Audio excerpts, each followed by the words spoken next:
I'm here. I can hear you. Okay, excellent. We just went over, you were hearing the rules, 2-minute opening comments, 1-minute retorts, couple questions from me, then we're handing it over to the audience.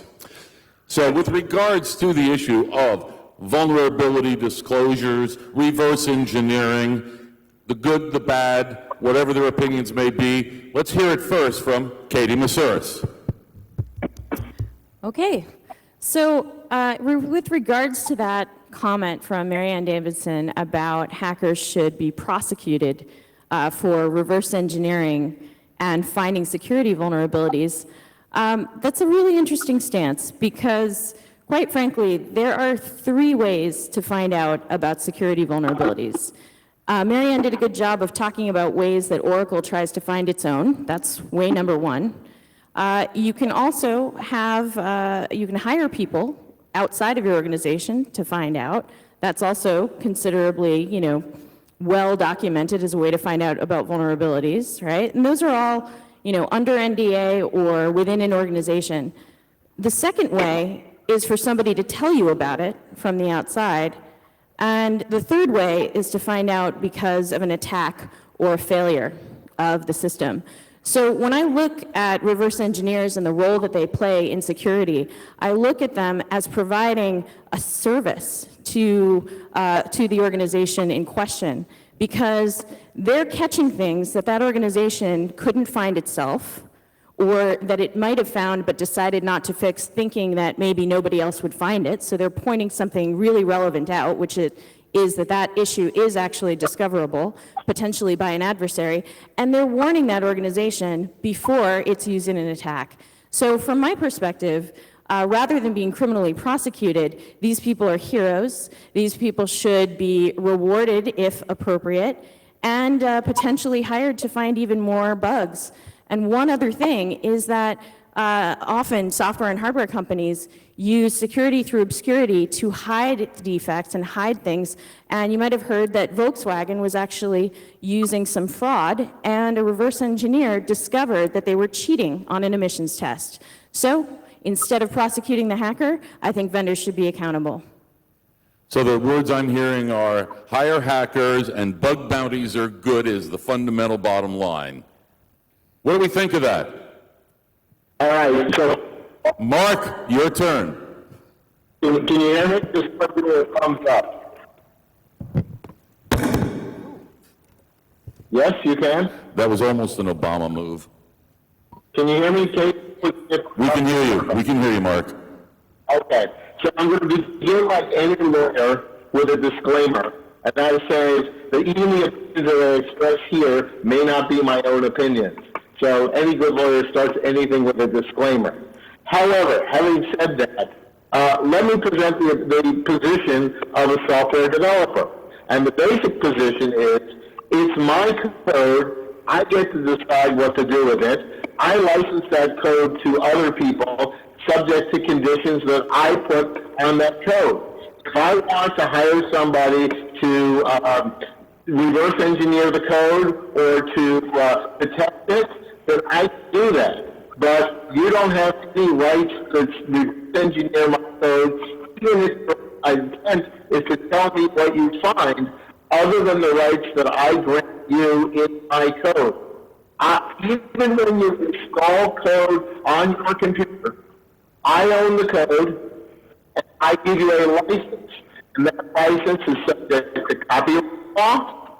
That license is subject to the terms and conditions of the end user license agreement. When you use my code, it's still my code on your machine, in excess of what I have granted you permission to do, you're violating the contract and you're violating copyright law, and I have the right to go after you. When you're penetrating my network, even if you have good motives, if you do it without my consent, then what you're doing is you're accessing or attempting to access my network without authorization, and that violates the computer crime statute. So basically my answer is, who died and made you God? All right, so what I'm hearing here, Mark, for clarification, is that you wrote the code, you are the copyright holder, therefore it is up to you to make all decisions as to how that code is used. Am I interpreting that correctly? That's correct. Fair enough. Opinion number two. Now, Dave Chronister from Show Me Con, apologize, in Missouri. You kind of indicated a slightly different position when we were talking on some of these issues. Yeah, and I just always end up being the middleman in everything, so it worked out great. I guess the woman who made that discussion, I'm sorry, I'm horrible with names. She says, well, it's our licensing, if it's our vulnerability, we should deal with it. Is she want to prosecute her neighbors when they find that her back door is open and unlocked?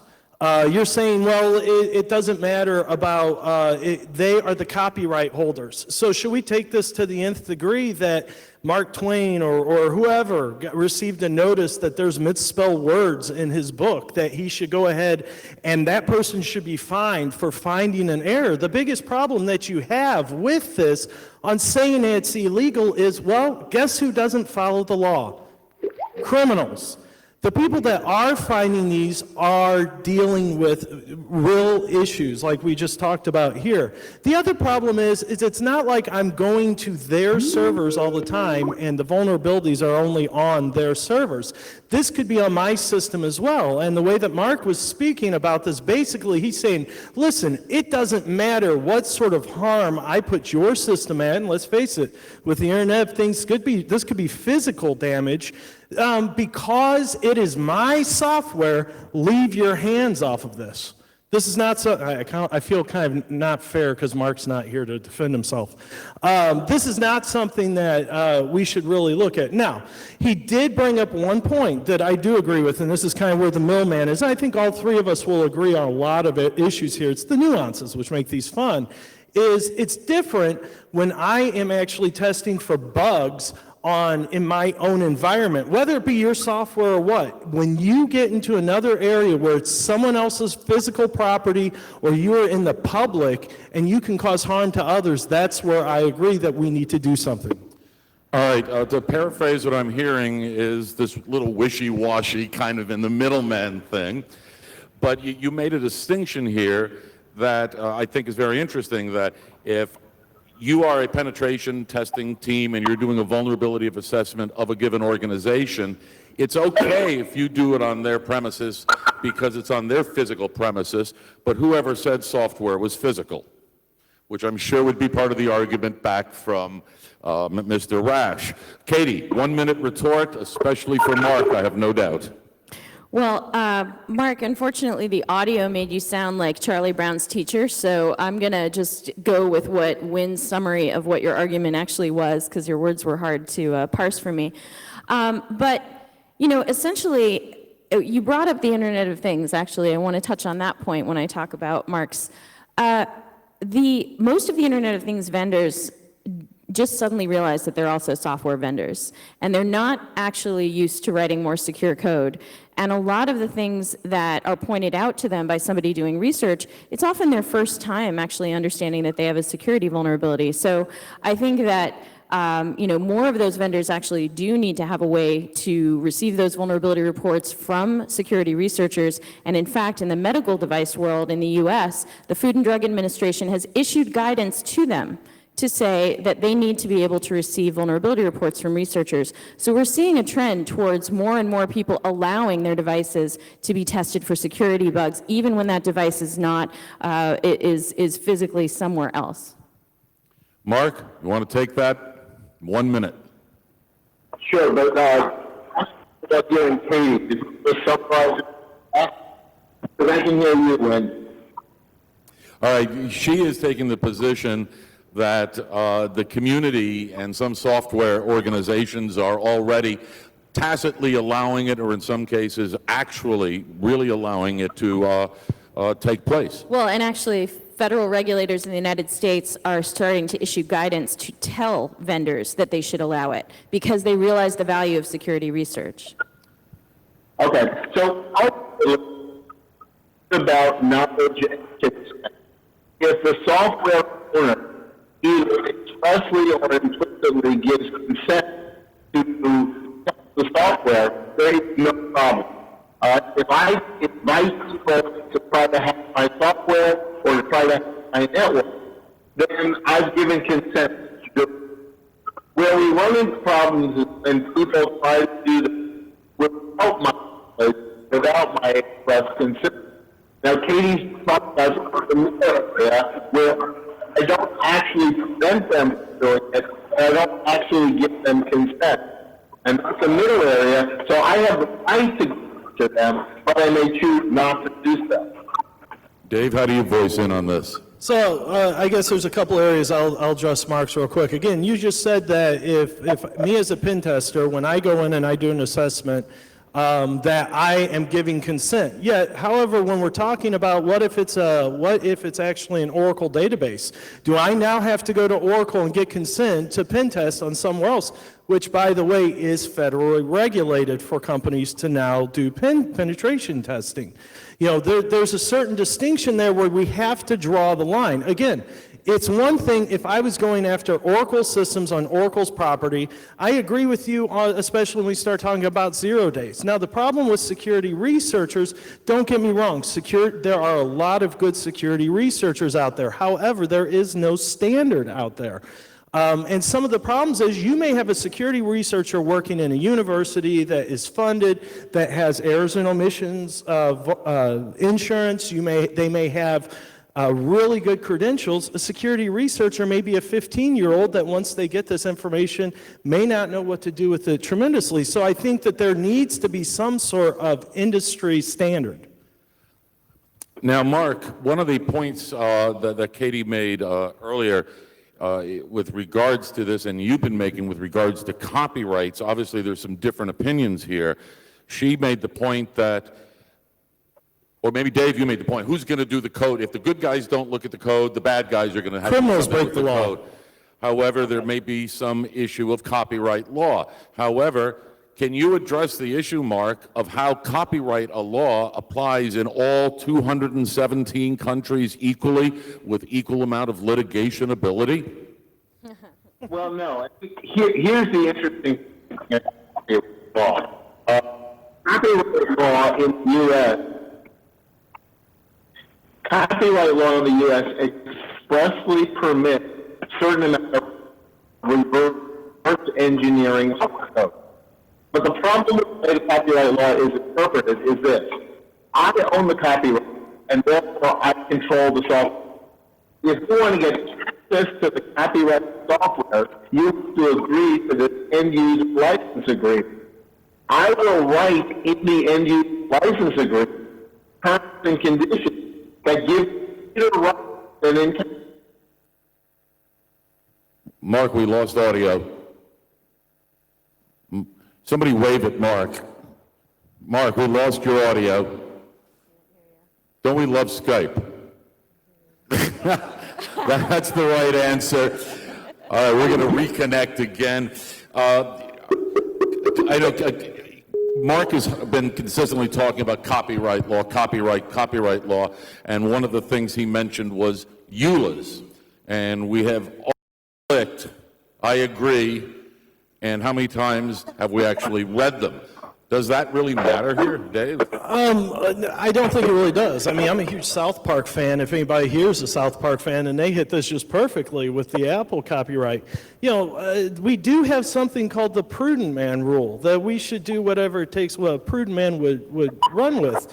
I think for our own personal safety, again, when we start to get into Internet of Things and the stability of our organization, if there really is an issue, you're going to tell me I can't do anything because you've copywritten it? So then should I sue you for liability because you put a crap product out? I mean, this starts to get us going down this complete slope of never-ending litigation. And you know what doesn't get fixed? The security issues. And again, as we've talked about before, the only people that are going to be exploiting them are nation states and criminals. Katie. Yeah, I've actually never run into a security vulnerability that was fixed by lawyers and lawsuits. That has never, in my long career, has never actually occurred. So what I have seen are big policy shifts and changes about consent. And what Mark was talking about there is there's an exemption in the Digital Millennium Copyrights Act to perform reverse engineering for security research, but it's only with consent. Now, how many of these vendors who are not even paying attention to security in the first place are about to give their consent? And these are the vendors that are putting out things that are going into, many medical devices, self-driving cars, all kinds of things where they're not going to provide that exemption, that legal exemption. So we're left with a situation where a hacker who might find something, and it might be on purpose, or it might be what I call a hackcident. It might be an accident that they find it. They are now faced with a dilemma. Do they try to report it and risk legal prosecution because they know they didn't get consent first? Or do they let people potentially suffer from the insecurity? And I don't think we should leave an ethical dilemma like that for hackers. I think we should make it absolutely clear that there's a safe harbor if they want to report a vulnerability. Mark, Okay. Can you hear me now? Yes. we can hear you now. First of all, this is the result of never-ending litigation. Like that's a bad thing. Says the lawyer. Says the lawyer, of course. But here is the real problem. The problem is that software developers, because of copyright law, have a monopoly in what they've developed. So they have a certain, what the law calls a bundle of rights in that software. They then use that bundle of rights to get you to sign or agree to an end-user license agreement that nobody ever reads. That end-user license agreement gives them many more rights than the copyright law ever gave them. So, for example, the end-user license agreement may have terms that say, you can't tell anybody that this software sucks. You can't benchmark software. You can't take this software outside the United States. You can't complain if the software doesn't work and destroys all of your data. There's nothing in the copyright law that says that. In fact, bought a copy of the newspaper Le Monde and having the copyright as a condition of being able to read the newspaper, and you can never talk about what's there.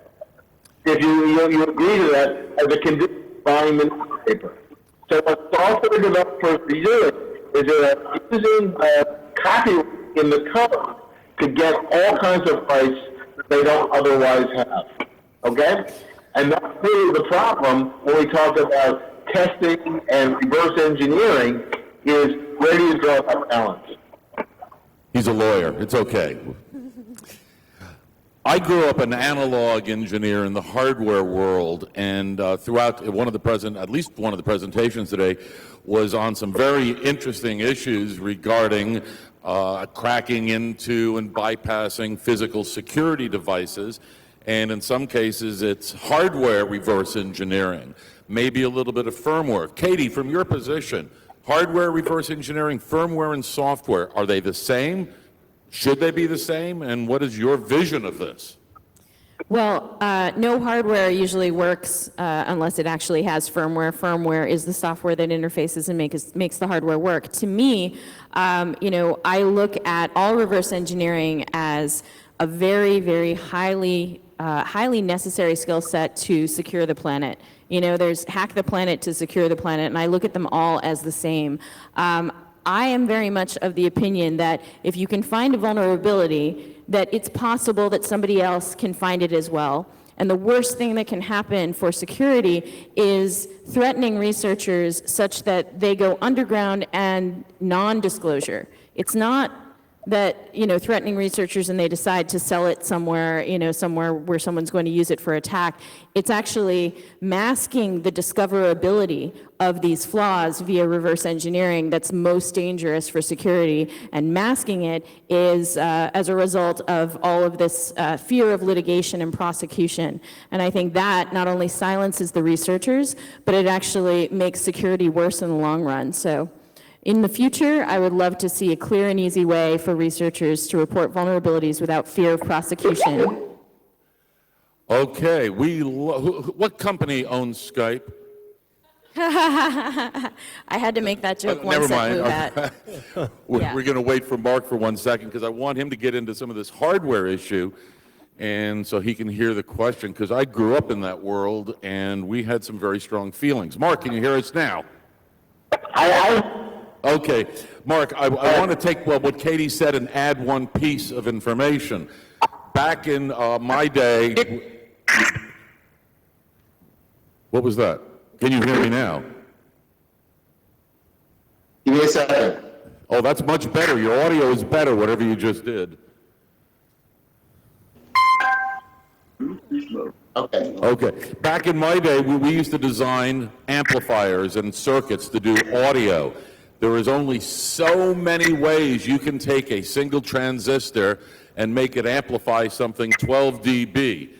And back in those days, there were some attempts at copywriting hardware. How does the hardware, firmware, software make a distinction from your perception of reverse engineering? Okay.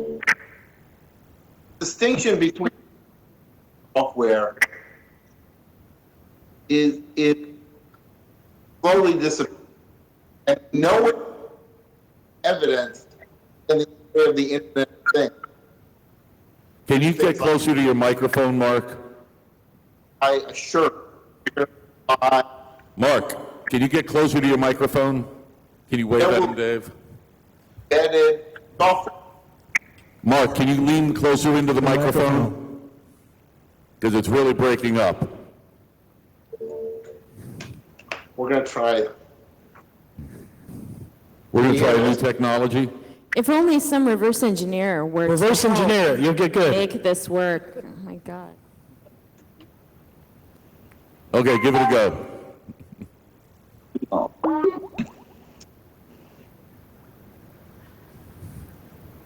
Okay. I think I have it now. Okay, go. Yep. It's better. Okay. I can hear you now. Good. All right. One of the things I think is important is that the distinction between hardware and software is going to disappear. Because increasingly you will have things like light bulbs with embedded software, or at least embedded software.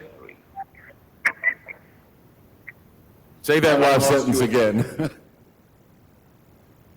Can you say that last sentence again, please, Mark? Keep talking. No, I was just going to ask you to, we lost the last sentence of what you said, and now we're going to lose you again. I asked you to bring me a bottle. That's why I asked.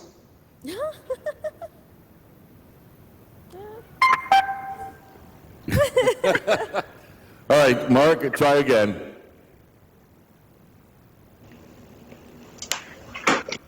Do we have any help desk people here?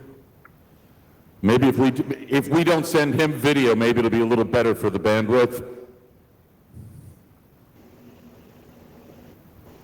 All right, we're waiting. Keep talking. Give this one. Okay, give it a go.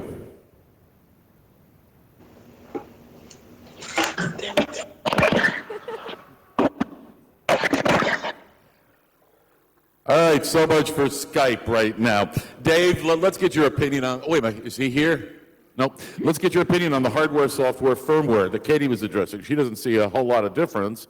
And in my world, I do see a big difference because I used to be a hardware designer. I think Katie and I are going to agree on 90% of everything. And I kind of honestly think the differentiators we have are a little different, are not that different.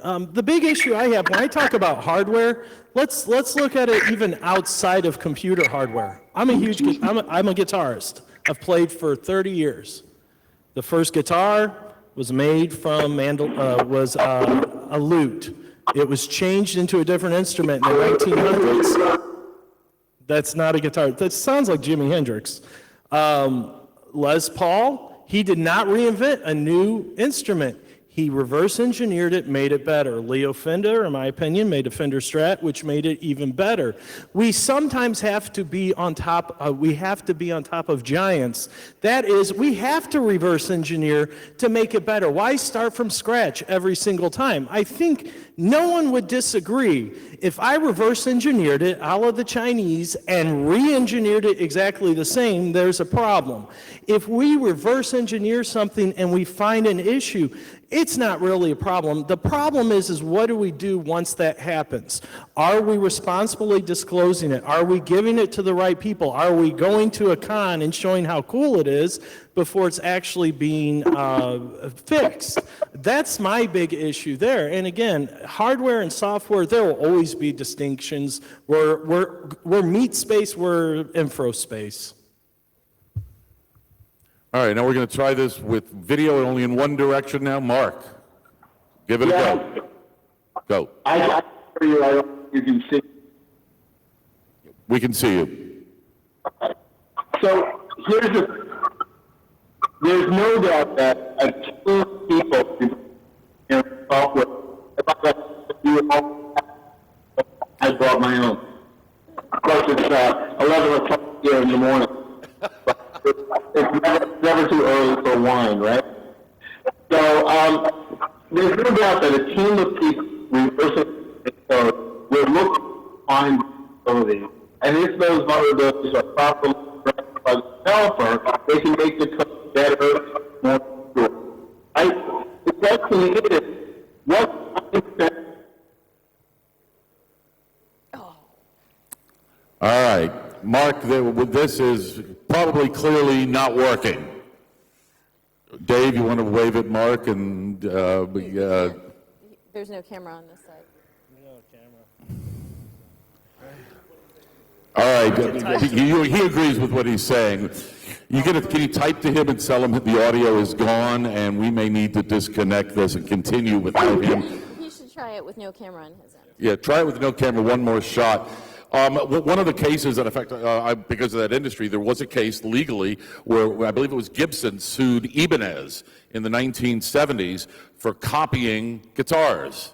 Yeah. And they lost.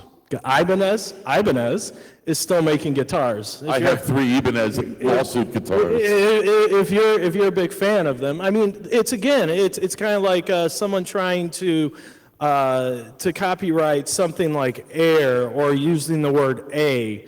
It just doesn't work. There is this whole idea of certain technology will eventually be made by someone, no matter who it is. That is there really a point that one person can hold all this power, or is it just that they were at the right time at the right place? Who invented the telephone? Well, according to Mark, it's the copyright holder. If Katie designs all of this code and somebody reverses engineers it, she's okay with that. Richard Stallman is okay with that. Mark and many companies like Oracle are not okay with that. So let me be clear. The Digital Millennium Copyright Act in the U.S. and similar copyright infringement protection laws around the world are not, they were there to protect ideas, not there to mask security bugs, and yet those laws are being used to prosecute and suppress security research. That's my problem with these things. I'm not really, as a whole, against people protecting their ideas. But if your idea is to have a whole bunch of security bugs, well, maybe that idea does not deserve protection. I'd be curious, what's the degree that Mark would agree with this? Is this the point that if someone's doing this, that they're sued, that there's a restraining order, or they go to jail? Do we have any audio for Mark? Yeah. So it says we have a Skype connection, and we clearly don't. Olivier, maybe we can try to initiate again. Appreciate it.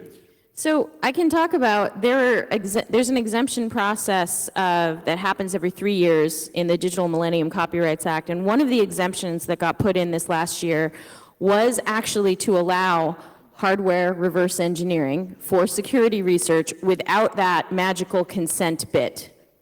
So most of the things that are now authorized, there's a 1-year waiting period, except for one type of device. Can anyone guess what that kind of device is? It's not a car, it's not a plane, it's voting machines. So voting machines are allowed to be reverse engineered with this new Digital Millennium Copyright Act exemption that just got passed, and they are immediately allowed to be reverse engineered because the risk of voting tampering in an election year in the United States is so high that the folks who were approving the exemption decided that, yeah, it's actually necessary to give hackers a clear safe harbor to be able to reverse engineer looking for security bugs in voting machines. The rest of the devices that are part of that exemption that's new this year are on sort of a waiting period so that the auto industry has a chance to respond and figure out what they're going to do, the medical device industry, et cetera. So those exemptions come up every 3 years, and there's a 3-year review for them. I think it's a great victory for security in general that those exemptions were put in. What I would like to see is for them to become permanent exemptions in that law and in laws around the world. Do we have Mark at all? That's okay, I can just argue. Mark? Okay, we don't have Mark. This is not good. All right, I want to follow this up because you're bringing in a lot of comments have come up that are very, very interesting, and some of them begin approaching some definitely ethical sorts of dilemmas. One of you mentioned something about the medical devices. Medical devices, those, if they, and I wish Mark were here for this, but if medical devices say, do not reverse engineer me, somebody finds a bug in it through whatever mechanism, does that ethical dilemma override any legal rights that might exist? I would like to speak on this. If you can't see, this is a pacemaker. I have personal stake in this one. I'll tell you what, if the government, and again, we're a little freer to speak about the U.S. government in the United States, said, no one can reverse engineer this, it's up to you, I would say, screw you. I don't care. I don't care. The big issue I run into, and again, is how they're released. In August in Las Vegas, there's quite a few conferences that people attend that a lot of these magic shows happen.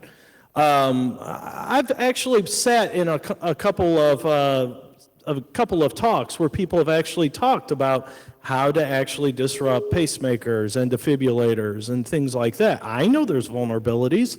There's a little bit of an issue there. Why are they not talking to Medtronic? Why are they not discussing it with the other people?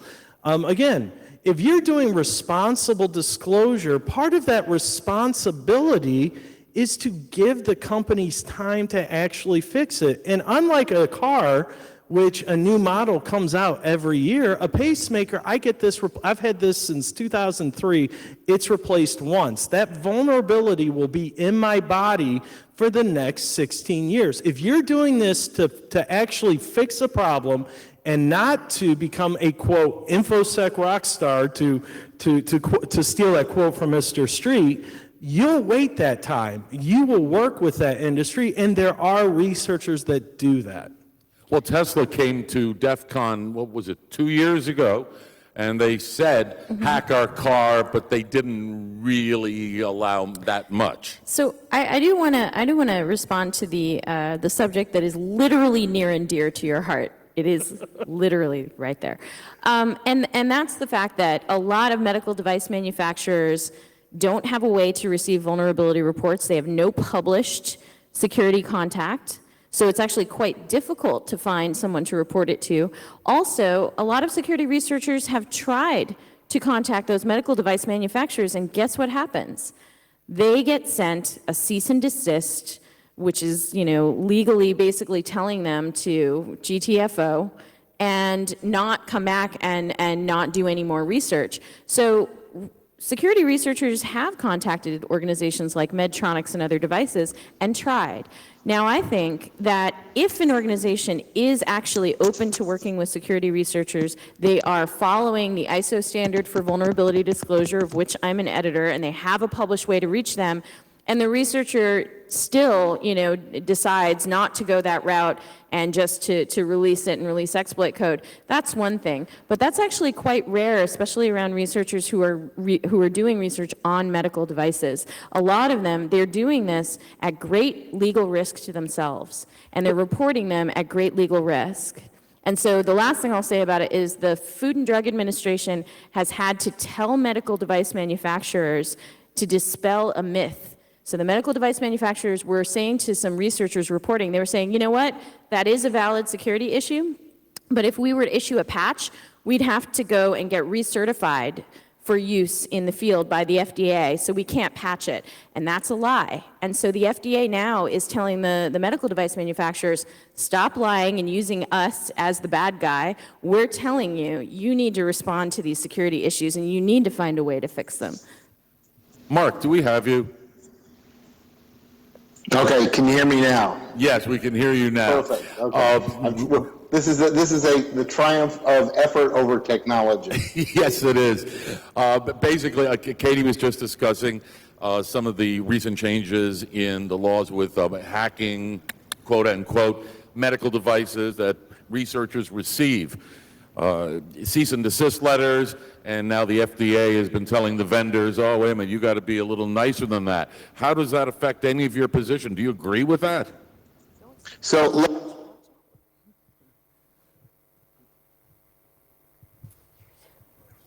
Don't fall off the stage. I have fallen off. Bigger stage. All right, video is stopped. Thank Mark for trying, and tell him I'll call him tonight and find a follow-up. Okay, can I respond one Please do. thing here? And I think this is where the big difference is going to be. I agree with you 100%.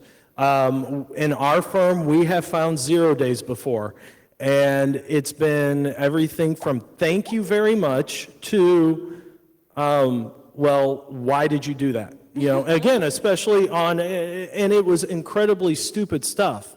Here's the problem. We're dealing with lawyers, we're dealing with legislatures, we're dealing with people that do not understand security.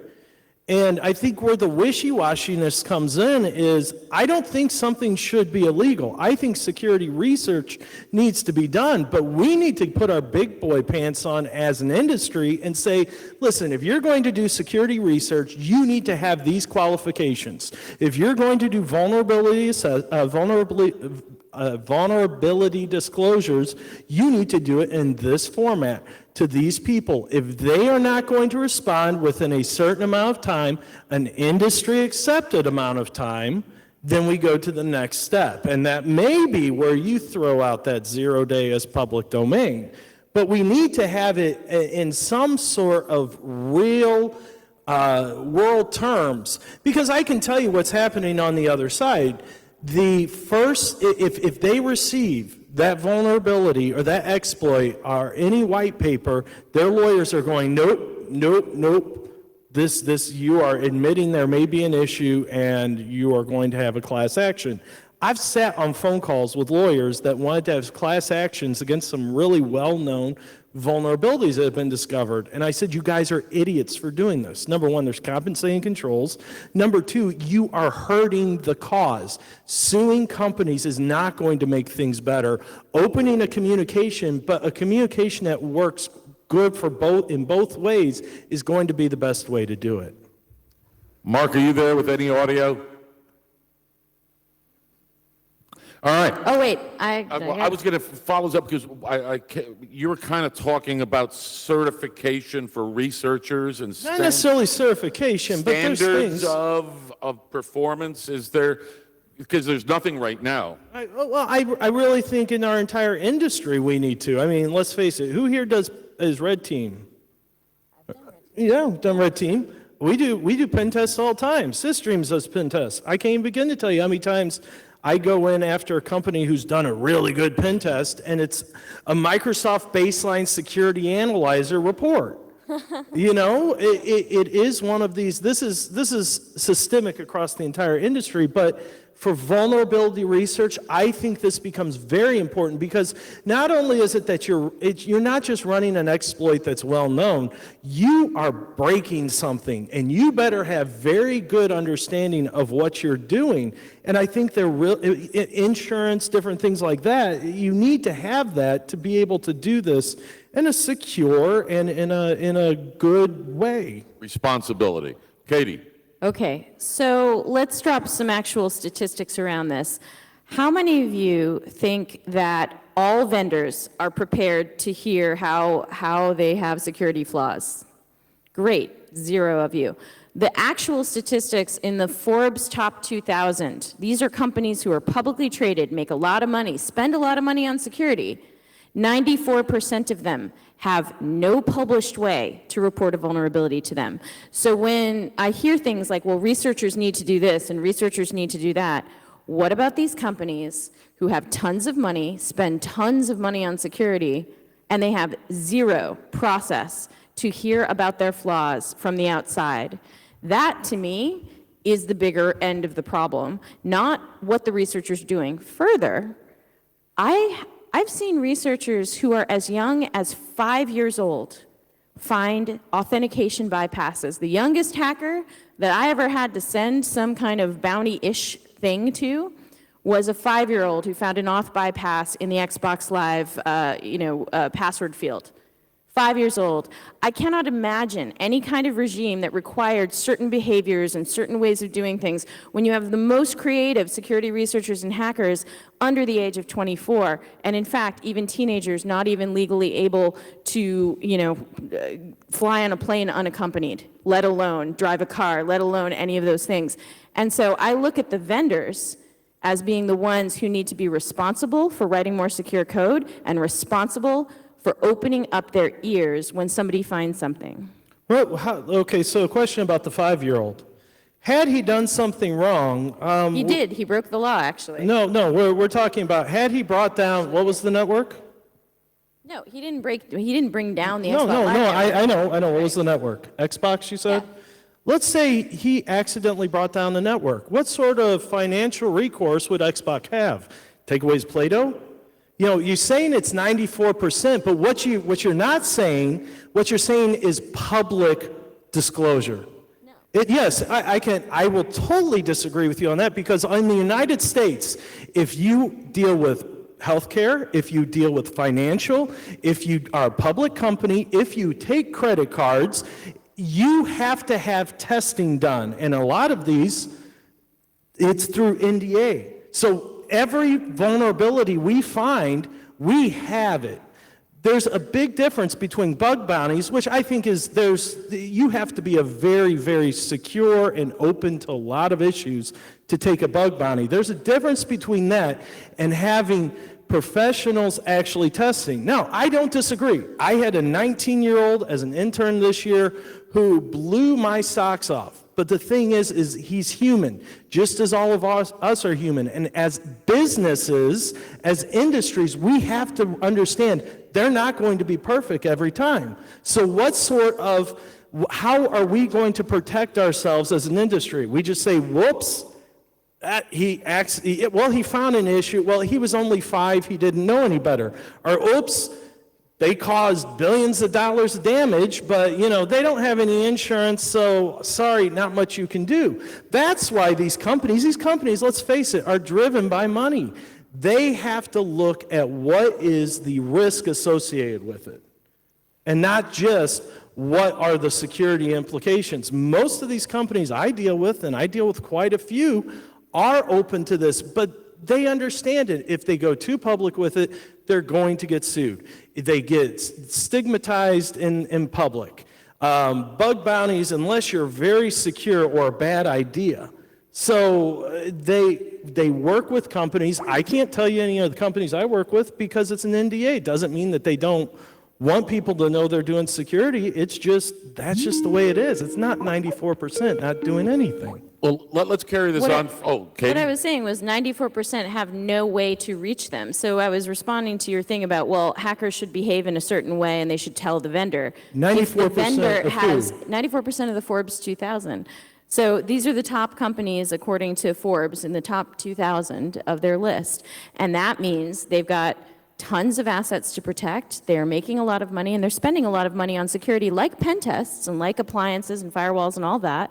They are hiring in-house staff. They've got threat and anomaly detection. They've got all this stuff, yet they have no way for anyone to report a vulnerability to them. If a hacker has to go through and try and tweet at a company and say, hey, where can I report a vulnerability to you? I have something I want to tell you about your security.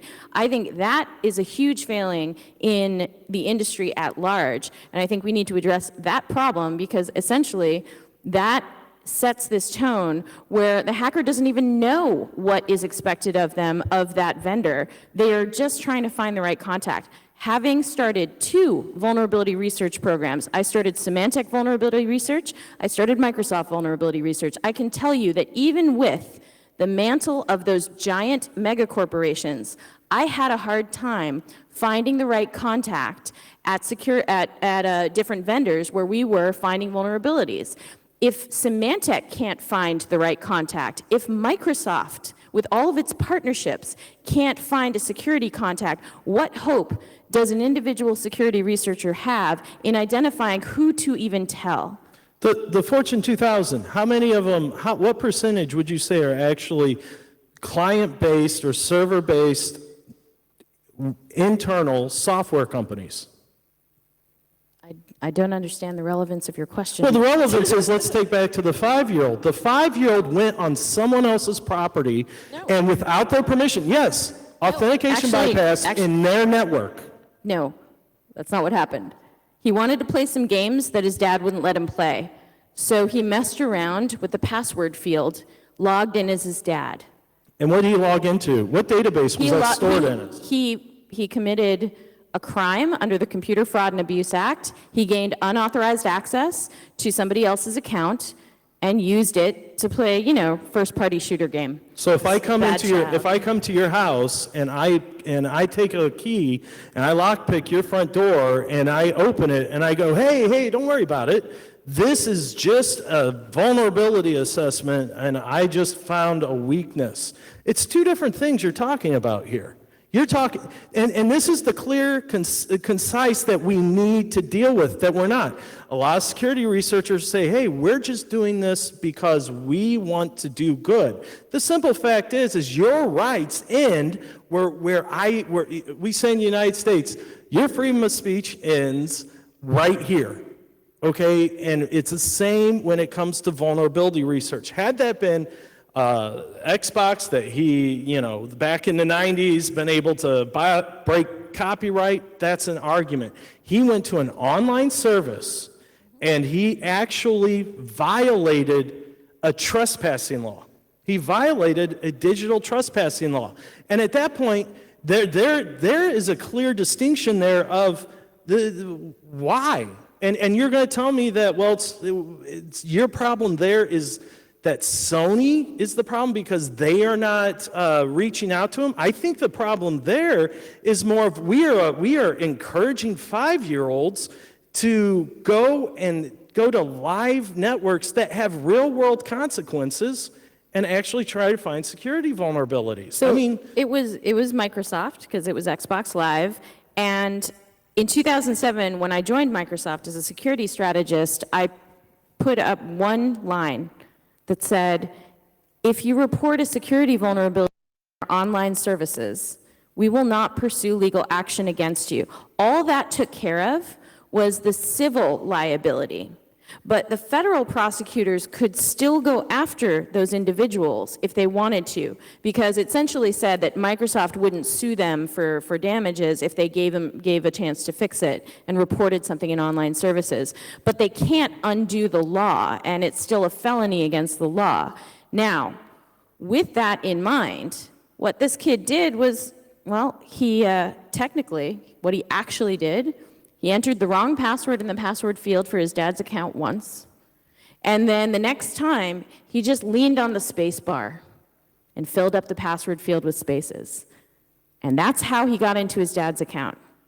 Now, luckily, his dad was a security guy, and so he knew about the reporting mechanism at Microsoft, and he helped his son fill out this report to Secure at Microsoft. Because Xbox Live was not eligible for the bounties, well, one, obviously we had already said back in 2007 that we weren't going to pursue any kind of civil lawsuit against that, but we gave that kid so many games. We gave that kid so many Xbox Live years of gold subscriptions. And quite frankly, I would have loved to, if I had stayed at Microsoft, invited him to be the youngest ever Blue Hat speaker to demonstrate to the developers and executives of Microsoft that anyone might be able to find a security vulnerability, whether they are security research professionally, a professional pen tester, a hobbyist, or just a user. And this was a very young user who happened to find, obviously, something that was sloppily left in the code for authentication of Xbox Live. That was Microsoft's fault. This kid pointed it out. But just because, and that's good for Microsoft, but 94% of Fortune 2000 companies are not Microsoft. They are not software giants. And we have to understand that there's more to it than that. There's more at risk. Like you said, there's a lot of assets. And for people not to have a, quote, bug bounty or someone to report to may not be the worst thing out there. Now, I think one of the best solutions would be, is there a way through a more discreet method of being able to release these out? Yeah. Did you want to try one more? Well, this gets into an issue. I know Mark and I, because I knew he wasn't making it, he wanted me to be a stand-in bad guy. Consequential damages. I discover a vulnerability in something. I then publish it. Some bad guys go, oh, that's really cool. I'm going to go do bad guy stuff with it and hurt people, and there is consequential damage down the line. Does that change any of the opinions on how we address vulnerabilities and disclosures? Consequential damages. You discover a vulnerability. You publish it. Somebody else takes advantage of it and causes serious harm. Are you at fault? So I think that there are various degrees of detail that you can publish with a vulnerability. Some vulnerabilities, just the description of it is enough detail for someone to reconstruct it.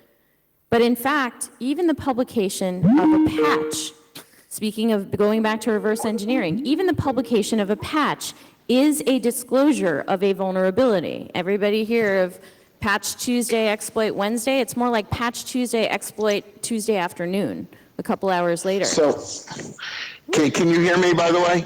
Yes. All right, Mark, we actually good. hear you. I was able to hear all of that. So I'm going to speak because I don't know when I'm going to next get cut off. I think the French hate me. In any event, there are a number of issues here. One that Katie brought up before is criminal liability for hacking. So security testing, we have at least a half a dozen cases in the United States where people have been criminally prosecuted and some have gone to jail for pen testing, port scanning, reverse engineering code, attempted penetration, because under the theory that that was an unauthorized access to a computer or exceeding the authorized access to a computer. So anytime you're doing security testing and don't have the express permission of the developer or of the network owner, you run the risk of being criminally prosecuted, even if you're doing it at your own home. Now, the question about liability for publication of vulnerabilities is a number of things.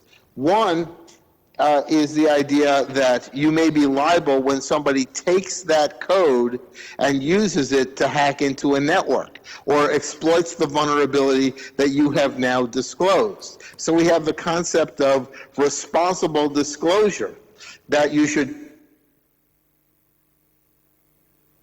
Oh. All right, Mark. I will call you later. thank you for trying. No microphone detected, and we've just got to continue on without you. My apologies to, or Skype's apologies to you. We'll just leave it at that for right now. Any comments on what he was saying there before we continue with a couple more questions? Let's say that you found a vulnerability in a, I did mean it that the French hate me. Let's say you found a vulnerability in a nuclear power plant and a way somebody could get in and detonate it. And you put that on the front page of the newspaper. I don't know if anybody here remembers newspapers. But anyway, you might be liable if a terrorist or a bad guy then used that vulnerability to do something bad.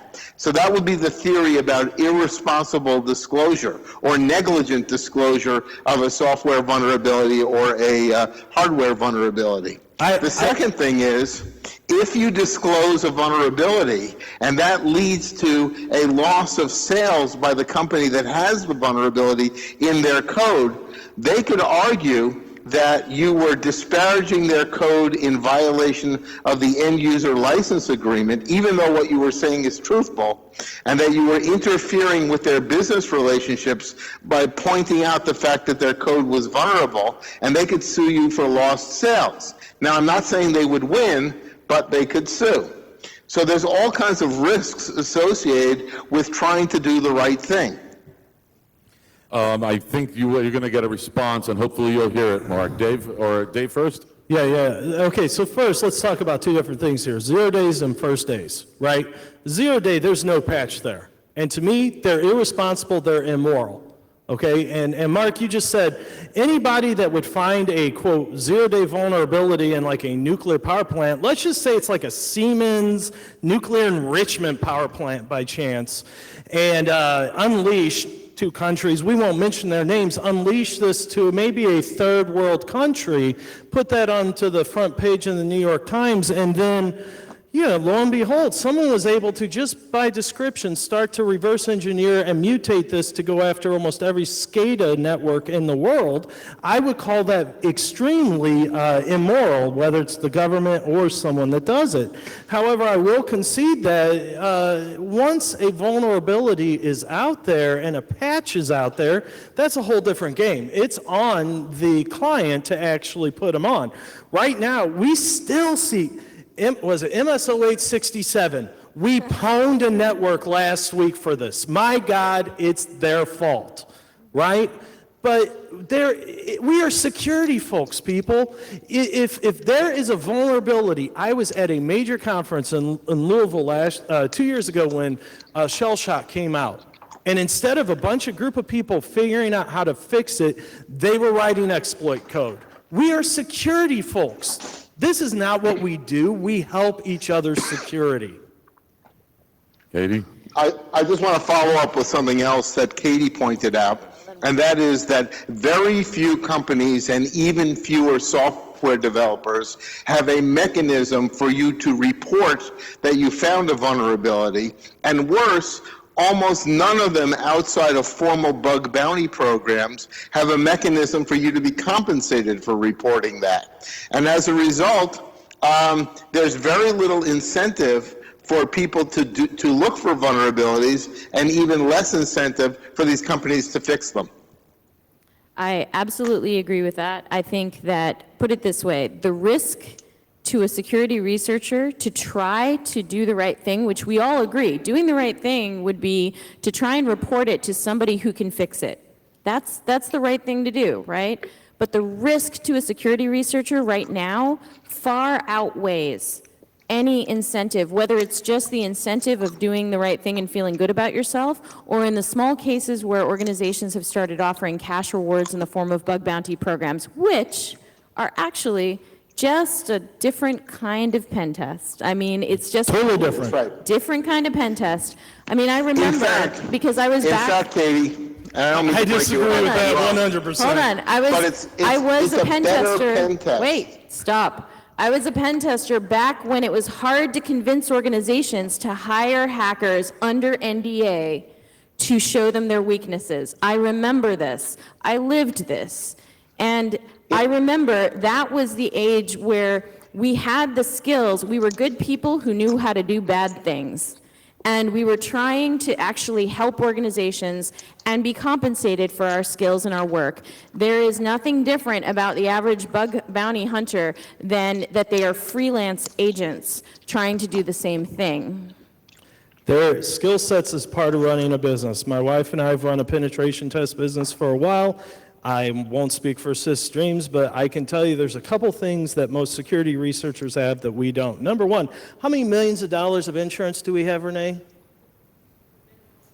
A minimum of $5 million in general liability, about another $4 million in errors and omissions. So guess what? If we screw up, you're financially compensated.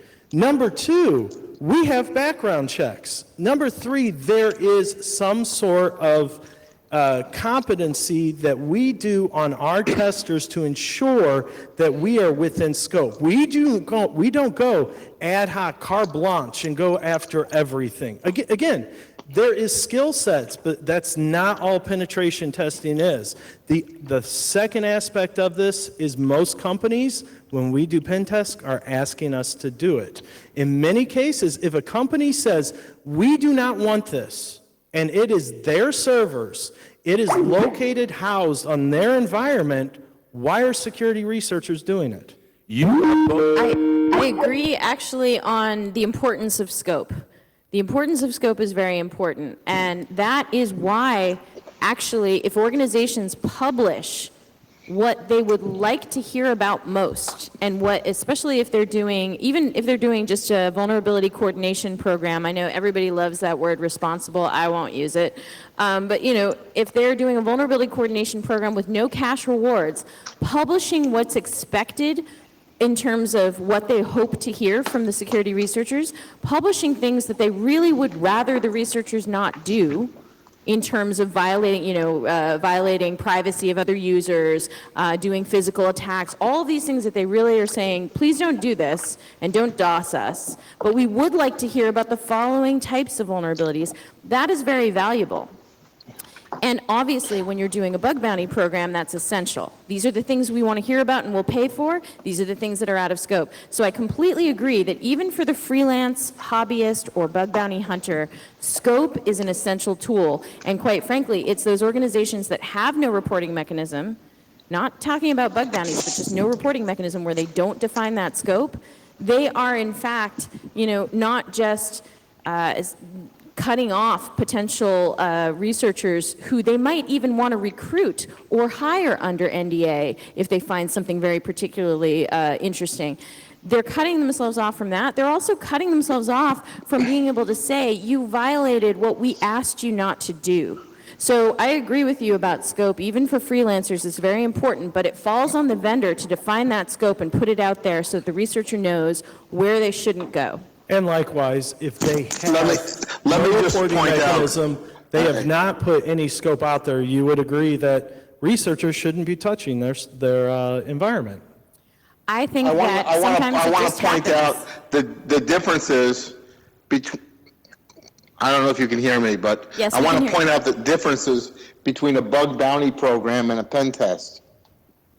So the big difference is in a pen test, you're paying for the test itself. Whether they find something or not, you pay for the test. In a bug bounty program, you only pay for what they find, and you can determine in advance how much you're willing to pay based upon the severity of what is found. In a pen test, you define the parameters of the test. This is what I want you to test, and this is where I want you to look. In a well-designed bug bounty program, you say, here's my IP range. Anything you can find is good. So normally you will wall off production environments. You will wall off parts that have sensitive personal information and say, that stuff I don't want to put out there. And the answer is, that's the stuff the bad guys are after. That's exactly what you want the bug bounty program to do. The third thing is, in a pen test, you're using professionals who have liability, who have insurance, who have certification, who have background checks. And in a bug bounty program, if it's well designed, and this is my personal opinion, you're using really, really bad people who have no morals and no ethics and will try everything they can, but their morals and ethics are determined by their desire to get paid. And so they will agree to the terms and conditions because they want money from you in a responsible way. So the truth is, you're being pen tested every day. You might as well design a system that allows you to be pen tested in a way that you find the results and the bad guys, and not just the bad guys.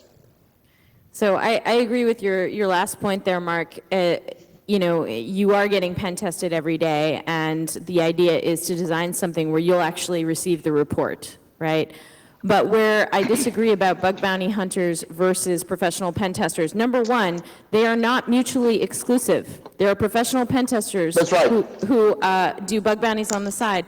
Number two, bug bounty hunters are not, as people would believe, primarily motivated by money. As you know, bug bounties are the lower end of payments that people could get for those types of issues. I know this because I started Microsoft's bug bounty programs, and I was paying only up to $11,000 for a critical vulnerability in the latest version of IE, and at that time it was IE 11.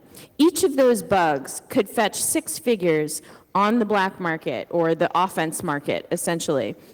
What I was doing was I was appealing to the people who wanted to report the issues, but they had been inadvertently tricked by the only reward system that Microsoft had, which was your name in 11-point Arial font in a Microsoft bulletin. So what I was doing was I created an incentive.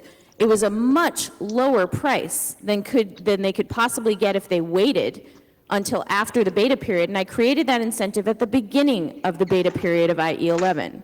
Right. Those researchers came forward, and they were absolutely not primarily motivated by money. Had they been so, they would have held, they would have waited until beta was over, and they would have sold to the highest bidder. So I disagree completely that bug bounty hunters are primarily motivated by money. Absolutely not. And I would let's keep this civil. Let's not call people good or bad, because that's relative. I mean, let's just put it this way.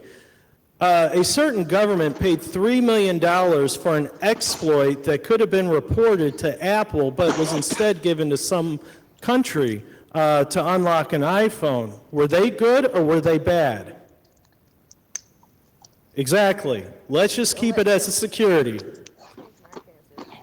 Mark, are you with us? Yep. Well, okay, so a couple of things. First of all, one of the problems you have with a bug bounty program is, let's assume that somebody under one of these programs breaks into your system and obtains access to sensitive personal information. One of the questions is that a data breach that you have to report? On the one hand, the person was invited to try to break in, but they're also not an authorized person. So you may have created a situation where you are inviting data breaches that you end up having to report. That's one of the problems. The second problem is it was through almost like we need to have better incentives in the bug bounty program to justify the amount of time and energy that people will be using to try to find vulnerabilities. And these people are not particularly well trusted. So one of the questions is, if we have a bug bounty program and somebody breaks into our network, they can always say, oh, I wasn't trying to steal anything. I was actually trying to take advantage of the bug bounty program. So it makes it more difficult to prosecute hackers if you have a robust bug bounty program. All they have to do is say, my motive was really to find a vulnerability to report back to you, and therefore you can't prosecute me. Dave? Yeah, so number one, I want to just say this, first out. There are very, very few companies, maybe a handful of companies, with the security mature enough to handle bug bounties. And that's a problem, because right now they're in vogue. And some of the issues you do run into with bug bounties is, okay, let's say it's a segmented area. It typically is going to replicate your production. the problem could be there.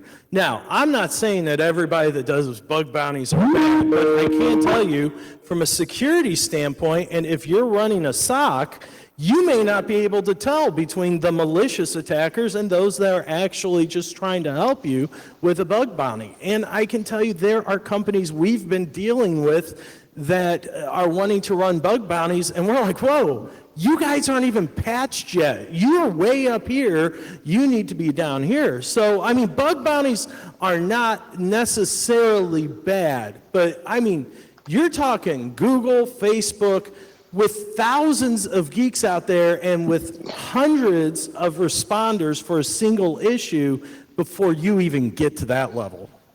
So I agree that an organization needs some maturity, right, in order to handle it.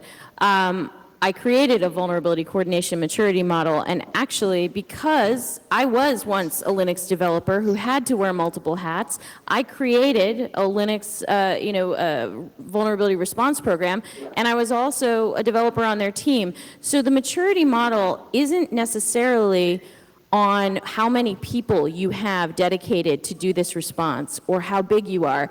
I think that with the hundreds of different bug bounties that I've started over the past couple of years, especially in some of those highly regulated areas, there are ways around some of those risks that both gentlemen were talking about.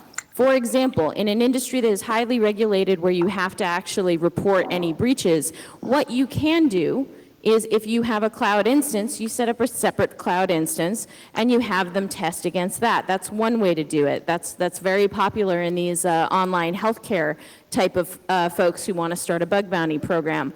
Another way to deal with it, which Office 365 does, is that it requests that, and a lot of the online service bug bounties do, they request that you create 2 different test accounts or multiple different test accounts. So you're not breaching anybody else's data, you're just demonstrating that you could breach someone's data. There are technical solutions to all of these problems that people have brought up as to why this isn't going to work for them. The main thing, though, is the willingness to respond, and you've got 2 ends of the organizational spectrum. You've got the big complex organizations like Microsoft, like the Department of Defense, that have legacy code, but they also have a lot of resources to bring to bear. And that, I completely agree, those organizations need to kind of build up a very steady and measured approach. They need to start out slowly and build out, and they already have a lot of capabilities and resources. Then there's the other kind, the little shops that actually don't have much resources. However, they might actually be able to grow up with bounty. So essentially, they need to do the best they can to secure their code. They've got limited resources. And if they start a bug bounty program, they could start it small. They could start it as invitation only, which is a hybrid between the traditional penetration test and an open crowdsourced model. And they can kind of grow as their program grows and build their security response capabilities as they go. So there are multiple ways to deal with this problem of scale, scope, maturity, but I completely agree. Overall, you should be striving for the most mature levels as appropriate and as your business priorities dictate. So just so I'm clear, you're saying on the second side, for software companies, for example, you may have developers that don't even understand secure code. They should, instead of maybe starting to train their employees, maybe starting to go down that road, it would be better of their resources to open that up to other people that will say, here's your problems, and yet they still really don't have any, they have limited resources, obviously, so they still don't have the developers to really fix the problems, but they're throwing hand over fist over for bug bounties. Have you found a CEO or a CFO that actually went, good idea? Absolutely, yes. Are they out of business yet? And the more important thing is, if an organization does not have the ability to fix bugs in its code, it's kind of like, so I know in Europe and in France and everything, you don't normally tip for service at a restaurant, But in the United States, it's expected that you will leave a tip for your server. It's a cost of you going out to eat. If you don't have enough money for the tip, you probably shouldn't have gone out to eat. If you don't have the resources where your developers are capable of fixing bugs, you probably shouldn't have released your thing to the market. And if I was a wheel, I'd be a wagon. I mean, the simple fact is everybody's thinking productivity. We're on the same page here. I mean, I go into companies, and after we get done with the engagement, I go, crap, I'm using their product. But that's how the world works. I mean, but is it better to open them up to God knows what when they may not even have logging turned on, and you're saying, let's have it where people can start to look at their systems, can find weaknesses, and start paying these people. And hey, they won't be able to tell the difference between who's the good guy, who's the malicious force. I think that in the real world, you're setting yourself up for some major liabilities there. Well, and I wasn't saying that they should just open themselves up to the world. I said they could start with invitation only. They could start with a handful of known friendly folks who might have actually gently and politely tried to report a vulnerability in the past and say, you know what, you were really nice to work with. Why don't we just invite you over here, and we've got this small pilot program that we're going to use, and we'd like to pay you for your work, but we can't afford to hire you full-time yet because we're a small company. You can absolutely start with a handful, with 2 or 3 or 5. In fact, even Microsoft, with its massive resources, employed that exact tactic before we started the bug bounty programs. If there was some particularly talented researcher that for whatever reason we couldn't hire them, either they couldn't, relocate, or they just, they're a bug hunting machine and they wouldn't have really fit into corporate culture very well, then we got them under individual penetration testing contract. That's a variation of what I'm talking about. Start out slowly in a manageable way. And I agree with you. It's not opening up, themselves to the world when they are not even patching the bugs that are in shared libraries out there. But you just made a clear distinction there. You just said an individual pen testing. There's a huge difference between going to 1 or 2 trusted people and saying, please test my software. Oh, I didn't say I trusted them all. I said I got them under No, you contract. said trusted people that you could do invitation only. Right, that's one way to do it. That's one way to do it. That's called a penetration test. No, it's not. If this person who's reported a vulnerability to you happens to be somewhere in the world and they happen to be 17 years old, you're not necessarily hiring them for a penetration test.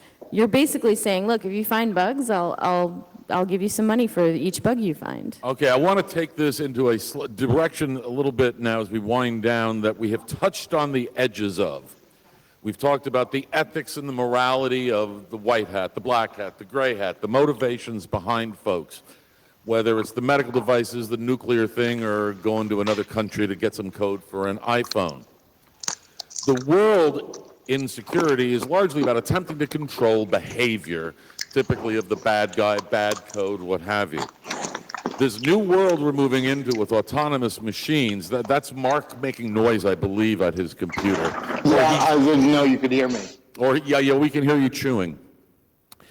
As we move into the world of autonomous systems using hybridized neural networks where decisions are no longer binary, we have some ethical considerations. And one of the examples that we use as an ethical consideration, and you may have seen it in school, is there's a really fat guy. A bus or a car is going to kill 4 people unless you push the fat guy over the edge of a bridge and a train's going to kill him. What is the decision that you make? And that is an ethical, moral, personal, human decision. Now the question is, we're going to let Google decide this. We're going to let Tesla decide this. We're going to let BMW decide this. What if I am a researcher? Does that now constitute a bug because of my moral attitude, or is it truly a technical bug? And since we have to be looking to the future, and I know, Katie, that we got 94% of noncompliance and all that other stuff, this is the world that we're moving into very, very quickly. Do the same concepts apply? So tell me about let me jump in here because these computers and software and cars do whatever we program them to do. And so when we talk about what's called the trolley problem that you've described, is whether or not computers should be programmed to kill one person to save 4 people, okay? One of the big problems you have is the goal of BMW is to do one thing, sell BMWs. So should BMW, for example, prioritize the health and safety of their customer over the health and safety of pedestrians or drivers of other cars that they didn't sell? So they can sit there and say, well, I will save one customer, I will kill 4 pedestrians to save one customer. And because I want that customer to go buy another BMW, and if they're killed, there's nobody to buy my car. So there are commercial interests here that may outweigh or sway the morality of the computer program. So I agree. The computers will follow our instructions. Pretty much, the algorithm dictates how they will behave in those situations. What I worry about is the security vulnerability that allows an attacker to override whatever safety and protection mechanisms are in there to do what the attacker wants that program to do, as opposed to whatever algorithm was designed to preserve whatever moral, stance that the manufacturer decided or that society regulated or however that's done. So let's say we come to some norms of acceptance around, a self-driving car swerving to hit a crowd versus versus swerving to protect its passengers. Let's say we come to that conclusion and we regulate that. I worry about the security flaws that would allow that to be overridden in favor of what the attacker's will. And that is the conduit of information that I want to preserve and be allowed to be passed to the people who can fix it.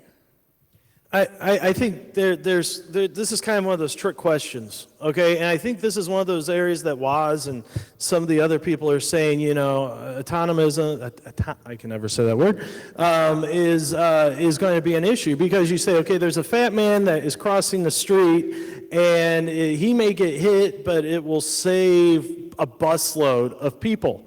What if that is a fat man that is needing to join 6 or 7 of his kids on the sidewalk, and that bus is full of geriatrics? Okay, the situation is always evolving. The situation is always changing. I think one of the issues that we're going to run into, and Katie, no one can disagree with that, and that's always going to be an issue. I think one of the problems that we have to keep remembering is, in this world of smart, this is the smartest computer we will ever have.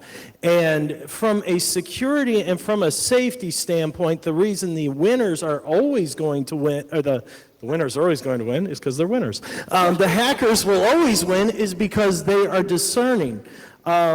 Just one area about, you talked about those cars, and there was a particular gentleman, if I have just 1 second to talk about this, where I see that this has gone awry. There was a gentleman who figured out that Jeeps, you could disassemble them, you could stop them. 2 gentlemen. 2 gentlemen. Matching tracksuits. Matching tracksuits. Into a ditch as a result. Most people don't know where St. Louis, Missouri is, but that's my hometown. That's one of the other gentlemen's hometown. This gentleman did this on the highway of where I live. And if you want to go read the article, they did not tell the reporter in the article what they were going to do. He was doing 70 miles an hour on a highway with a tractor trailer behind him. His words were, quote, "I was sitting there, my RPMs went up, my speed went down, a tractor trailer was about ready to rear end me. I was on a bridge that had absolutely no place for me to walk." I think right there is where we really have to start talking about why we have to have some sort of individualism and ideas of what's going on. I mean, not the person, but again, my family drives on that road. I drive on that road almost every day. But right now, you've just turned, and I agree, Yeah. I think, I'm not Yes. sure at this point, but I do. security then is potentially a cultural issue and no longer just a technical issue. So I absolutely agree that basically the people who were around that demonstration did not consent to that demonstration, and that was dangerous. What is strange to me as a proponent of vulnerability disclosure is that it took that kind of stunt and national coverage for people to actually go in to the manufacturer and get the patch that had been available for 1 month. Now, what that tells me is that not only, you talked about some of your customers who haven't applied the patches for MS-08, 067, 08. That is an 8-year-old bug, and they haven't applied the patches for that. How can you expect consumers to apply patches for things like their vehicles or whatever it is when even IT pros are not applying 8-year-old security patches? Now, to me, that points downstream to the main issue, which is the manufacturers were not thinking about how do we get the patches to the things that we make such that it doesn't take some ridiculous stunt hacking in a national news article to galvanize people to apply the protections that we've provided for them. Microsoft had to, do Windows Update and whatnot to centralize the patching. Google did something else, which was force patching of the Chrome browser so that the user really doesn't have a choice. It happens kind of in the background, and if they don't apply the patch for a couple of versions, it won't actually render some pages, and it'll do the patching for them. Tesla has gotten over-the-air updates as part of their commitment to security. So I agree with you. The fact that that happened was dangerous. But the fact that it took that to get people to go in and patch their vulnerable devices is what's wrong with the vendor side of the industry and the response side of the industry. So that's the part that I really want to change. Because then, if that happens again, there's no excuse. You shouldn't be doing that. You don't need to do that to raise awareness. There's no excuse at that point. Let's remove all the excuses for doing dangerous activity like that. Well, We should condemn it. We should condemn it as an industry, though, and that hasn't happened. And again, I know the gentleman. I've had beers with the gentleman. He's a great guy, but that could have been done on a parking lot. And unfortunately, it can breed an area where I think we can all agree this is not good. This is just not good. Well, So, for everybody's the other thing we need to worry edification, about Mark, is, give me 1 second, please. I was just informed that we have to all be physically out of the building by 7 o'clock. So what I'd like to do is begin some wind-down comments. And since Mark has been with us and without us, Mark, I'm going to let you begin with some overall comments. We have about 10 minutes for the three of you to exchange some additional hostilities. So please, let me hand it over to Mark. Can you hear me? We can hear you. Okay, good. So one of the big problems here also, Katie talked about Tesla doing over-the-air updates. The problems we have now are minuscule compared to the problems we're going to have with the adoption of the Internet of Things. Individuals are going to be responsible for updating the software on their light bulbs and on their toasters and everything like that. These are mini SCADA systems that have command and control that impact our real lives so that people can take over things and gather massive amounts of data. When we talk about software vulnerabilities, we also have to include in our analysis the vulnerabilities that are deliberately put in there, either to create backdoors for governments or intelligence agencies to capture information, or that are deliberately put in by vendors, suppliers, or producers so that they can capture information. So, for example, your car is equipped with Our car was equipped. Okay. Mark, you have disappeared again, and I thank you for attempting to be with us. So in some final remarks, let me start with Katie. Or you want to start with, you want Dave to go first? All right, Dave, final remarks. Let's wind this down a little bit. I'm actually a middle child as well, so just works perfect. I think we're this whole debate, we've been talking nuances, and that's a good thing. That really is a good thing, to be able to, That the fact I can't say, Katie, I 100% disagree with you, or Mark, I Things that allow 100% bad disagree with people you. in. But there are also that- vulnerabilities that allow good people in as well. Okay? That is perfect. But, you know, I think we could go on forever and ever and ever, but, you know, security sucks right now. It really does. The number one thing I don't want government to do is to get involved in security. You look at Germany. Too late. Yeah. You look at Germany and England's solution to it, and they basically say if you have hacking tools, you're breaking the law. Good luck to anybody that holds a damn computer in those countries. You're breaking the law. And that is really the actual laws there. This is not the Wild West anymore. I grew up on BBSs in the 80s. I was on the internet in the late 80s, early 90s. It was the Wild West. We as an industry have to come up with some sort of solution. And Katie's right. We have to guide them. But the thing is we can't force them, and we have to, on both ends, we have to say, listen, you may not want to be tested right now, but I can guarantee you, from a financial standpoint, everybody else, all of your competitors are doing it. They're selling security. You're going to go the way of the dodo bird. But and then we have to have some sort of guidance, like you've talked about with the bug bounty program. We cannot let it be a free-for-all. We have to be responsible about it. I'm amazed that, we are at the blazing trails of, this reminds me of the Renaissance with science and the scientific method. And in 200 or 300 years from now, people won't know us, but we're the ones building the security. And we have to deal with it in a way that helps civilization, that is not reliant on any one government, because they all will fail us and fail, and something that can stand the test of time. Katie? I think that we are ultimately all on the same side. We all want the computers that we use today and the devices and the technology that we depend on for the future to be more secure. The disagreements are in the nuances. And I think right now we're in a really interesting time, because those who are capable of pointing out the flaws and weaknesses are actually in the weakest position.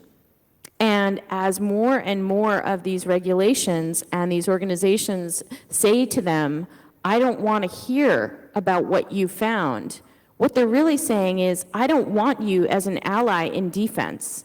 And I think changing the norms of what vendors do is part of the essential fabric of actually everybody who is trying to report vulnerabilities, everybody who wants to secure their own networks and their customers' products and everything. Ultimately, we just have to realize we're on the same side, and how we get there is really the subject of this debate. And it's the subject of what we're trying to figure out across regulations and legislation worldwide. For me, I look at this from the perspective of one who has found bugs and tried to report them, one who has coordinated bugs across multiple different organizations with different maturity levels and encountered weird reactions from some of them, and as a vendor of both open source and closed source software with varying degrees of resources to respond. The will to respond and the will to work together is really the important part of all of this, and how we get there is going to be crucial as we increase our dependence as a society on the computers that we already depend on economically for our power, for our food supply, for all of these things. We are no longer at this luxury level where we can debate the nuances of this policy stuff. We need to figure out a way to work together, because ultimately, researchers who are trying to report issues and vendors who are making software and hardware are all ultimately on the same side. We want to make the world a safer place. Let's just get there. Mark, if you're here. And the last thing I'll say Oh, sorry. is I do believe in reverse am. engineering, and viva la revolución. Mark, are you with us? I am with you. Can you hear me? Yes, we can hear you. Please give us your wrap-up on why Katie and Dave are so terribly wrong. Oh, because they always are. The answer is, look, we need to have responsible programs. We need. It's very hard to encourage companies to open up and say to people, try to break into my system, I'll give you some money. And they're just not going to do it. They sell products and services that are sold on an as-is basis. And if you don't like it, buy somebody else's product. You don't have any particular right to try to break in, and I don't have any particular obligation to make my stuff secure. And as long as we have, we... All right, on that note, I really apologize for, well, I don't own any Microsoft stock. I'm all right. Are we going to give him one, Mark? Continue, Mark, if you're here, or we're shot. All right. Listen, these guys here did amazing, and Mark did amazing for trying to stay connected. Please let's hear it for these guys, for the opinions. This is an incredibly important issue for us all. I want to thank you guys for hanging out so late this evening for this. And again, my apologies, and sell all your Microsoft stock tonight immediately if you can. And thank you. We'll see you tomorrow morning.